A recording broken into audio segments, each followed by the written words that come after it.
then I'd have to relay it with the outside. And we just dump it on the desktop.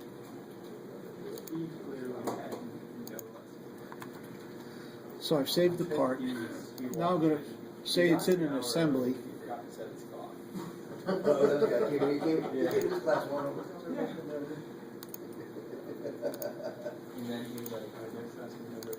bring this in. Now I have that part in here. I want to ground it in place because it's my parent part. You always should get ground when in an assembly at least one part. Okay. So I have that grounded in place.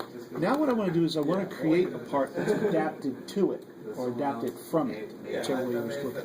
So I go to create, and I'm going to just call it part 2. I'm going to say OK. Then I'm going to click on this surface because that's going to be my controlling surface. I could click out different places, but I just want this surface. So I click on this surface and it grays out. I then click on New Sketch, and you'll see I get my thing here.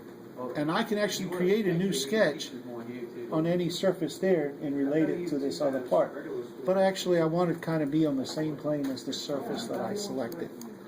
So I select there, I turn around, and then I come here and I project my geometry. All that geometry now is adaptive to the new part. So I finish my sketch.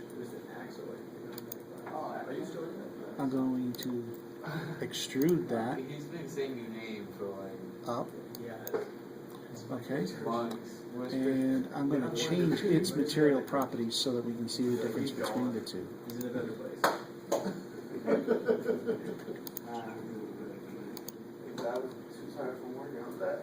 Something that's gonna stick out. Alright, so we have that there. Now I can add other things to this that might not be in the other part. We'll say there's a hole in the side or something. We won't even do it. But there might be other elements to that, like the bonnet on a valve or a flange that's going to a valve. The welded, the one you're doing, you're going to actually make the weldment for the flange. So I have this here. Now, you'll notice right here, you see that little red. Is it blue or is it green? And it kind of goes in a circular motion. If I open up the part, you can see here it shows it, and it shows that the sketch is also adaptive. So whatever's in that sketch, if I go back to the parent part and say I turn around and I go to my sketch,